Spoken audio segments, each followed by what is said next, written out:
Well, g'day. It's been a while. It's just had to wait for the floor to be painted, and that's been painted since last Thursday. We're now the 11th of June, just after the King's birthday weekend, 2025. And just do a quick vid, or try and make a quick vid of where we're at with this. So we'll call it stage 4. So obviously we'll start it here. This is the mezzanine floor end, obviously. So yeah, I'm just going to put a ladder at the end just here. Well, get a ladder welded up. So that looks there, maybe something rustic or whatever. And then across the top, I'm going to do like a small, at this stage, the plan is frame up a small wall there with a couple of doors, gates as you want to call them, I suppose, in the middle there. And that'll probably be, at this stage, I'm looking at old corrugated iron that I got the other day. Thanks to my plumber mate, Adam, and which he did all the plumbing up. So she's all been signed off as well. I've got a 10,000 litre water tank at the back there because I want to run a toilet just here, toilet and a little sink in this corner.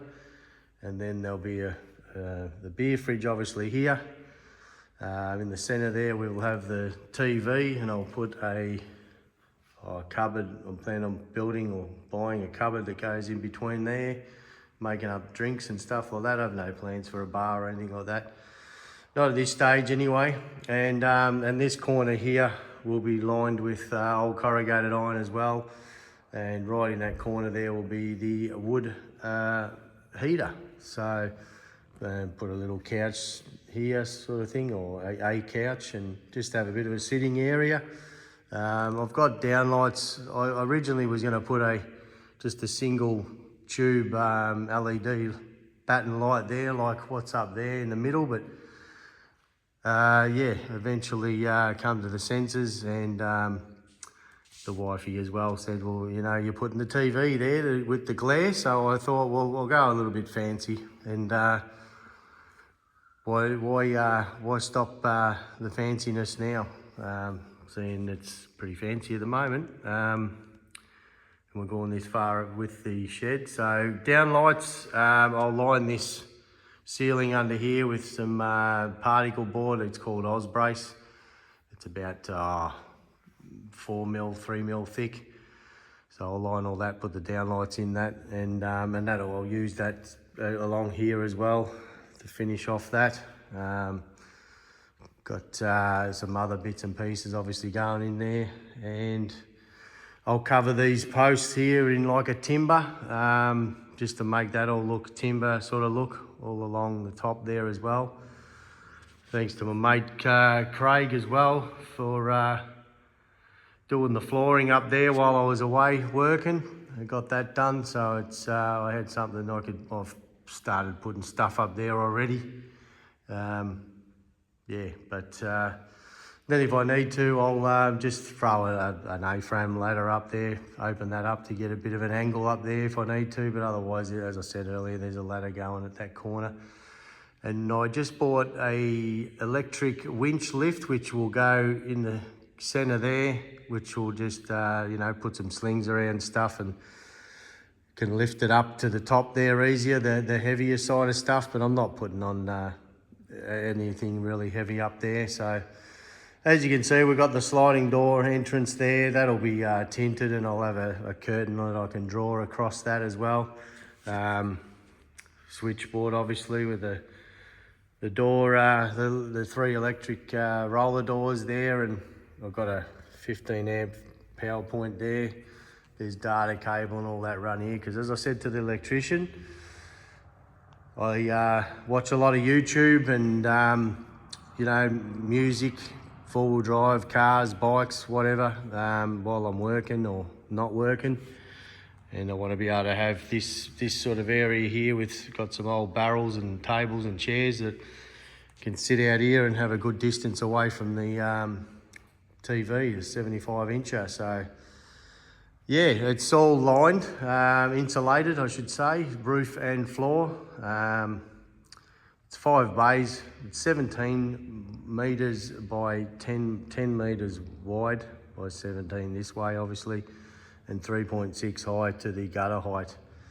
I made that roller door a little bit higher to 3 metres. They're 2.8 wide, so there's plenty of room. Obviously, if we happen to get a caravan, or I have no intentions of putting a caravan in the shed, but mainly also for resale value as well. So this is the, what do you call it? The icing on the cake, I suppose we'll say that. The hoist that I've 2-poster, 4.5 tonne clear floor. It's from Joel's Garage. This, I still can't believe I've got one now.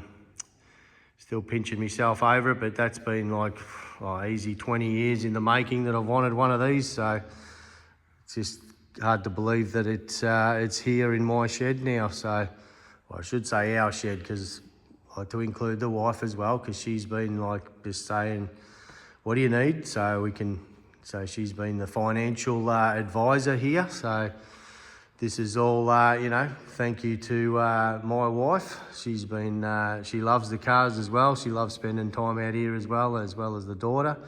So yeah, I couldn't have done it without her. So there's a bit of a thank you for the wife there. All the power's been put in. There's PowerPoints. You're saying, why have I got PowerPoints up high? Well, I bought 2 industrial fans. So one's going to be going up there to point down to this hoist direction. And then there's another one going up there to work in the area of where you're sitting at the barrels or the tables and that sort of thing. I suppose we call it the first 2 bays will be the entertainment / cave area. So I've got cabinets, steel cabinets, and so that'll go along here. My toolbox will be here. Workbench. That cable there is for an outdoor power point out there. Once I put the garden shed at the back, basically behind this wall, I want to run my compressor out there, and also the pump for the 10,000 litre water tank. So that'll operate the toilet and the sink. Other than that, and I also got I lashed out, like I said, this is my,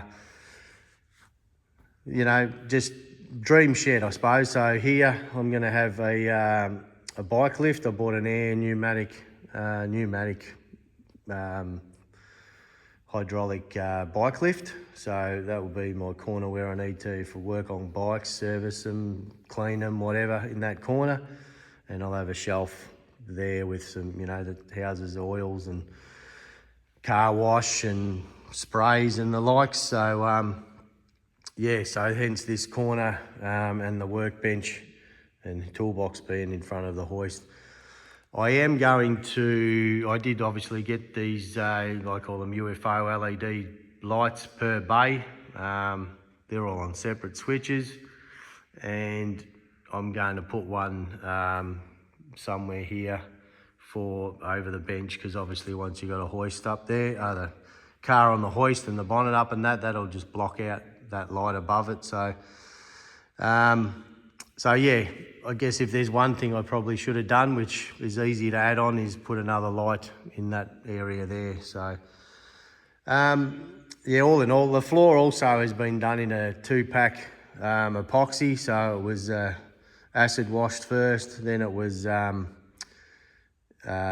left for basically 2 weeks to make sure there was no moisture in it. And once they were happy with that, then they did, obviously this week they started from Monday, last week. Monday last week they started and did 1 coat of paint, and then the next day another coat of paint, and then the next day a coat of clear. And then they lightly sanded it. The next day, which is the Thursday, they did the last clear coat, and just had to wait 48 hours before walking on it. It's pretty cold. We're in June, start of winter, and so it's had, it's still sort of curing. It's fine to walk on, obviously, otherwise I wouldn't be doing it. And it's going to basically, they say, give it 7 days. 7 days to be able to, before putting any vehicles on or and so forth. So, but it's actually going to be 4 weeks. So counting this week, I'm flying back into work on Thursday. So, and I'm actually going in for 3 weeks this time. So I'll be, when I get back, I'll only have 4 days before I go back again, but I'll, in that 4 days, I'll be a bull at a gate and start moving some cars in here and the bikes and all the equipment and toolboxes and cabinets, and yeah, get it filled up. And I guess I'll do another video once that's all sort of done. Yeah, and then we'll go from there. So I just can't wait because I'll do more content. The first job on the hoist is the VTSS, which will get the, it's just a fuel pump. I bought a new Goss fuel pump for it, so I'll pull out the tank as well because it's been sitting for 3 years. So I'll drain that tank and put some fresh fuel in it, new fuel pump, and get that going and get that club reg. So I'll probably do a quick video on that once that's done as well. And then the HK will be going on there to get basically the Chev put in it and the power glide, and yeah, we'll get that going. And then I've got the patrol to do as well. So I'm planning to put a fair bit of content out of this shed. So I'll just see if I can show you a quick out of the PA door here. I went a little bit bigger with the PA door as well. It's 1.1 metres wide. Just to show you, there's the 10,000 litre water tank there. There's a nice view of the Vic High Country if you can see that. Maybe I should build a decking out here. But yeah, that's the back view. I sort of did put a PA door in the end got plenty of room out the back here. I'm going to stock this all up with firewood at the back here. So yeah, hence and to let a bit of a breeze in on a hot day. All these are going. They can come off. I'll leave the top ones on, but they can actually come off, and that'll allow me to put some cupboards straight up to that bar, and so the lower ones are coming off. That bar across there is coming off, so we can obviously get up the ladder with ease that's going here. I'll use the leftover insulation there to put in behind the walls here. Use that to insulate it just a bit more, I suppose. But these power points haven't been put in due to, once it's lined, then the sparky will come back and they'll fit up the power points that's left to be fitted up. So yeah, look, totally wrapped. As I said, can't believe it, but just can't wait to get some stuff in here now, some vehicles and bikes, and yeah, start doing it. So I'll put my ugly mug on now, and because you're probably sick of looking at the shed, not like I am, but I doubt it. Anyway, that's where we're at this stage. This Taj Mahal, I suppose you can call it. I mean, there's plenty of bigger sheds, but this has been a dream come true, I suppose. And as I said earlier, thanks to the wife. And yeah, looking forward to spending some time out here and get into it. All right, cheers, thanks for watching. Don't forget to like and subscribe if you want to, and look forward to giving you some more content. Cheers guys, see ya.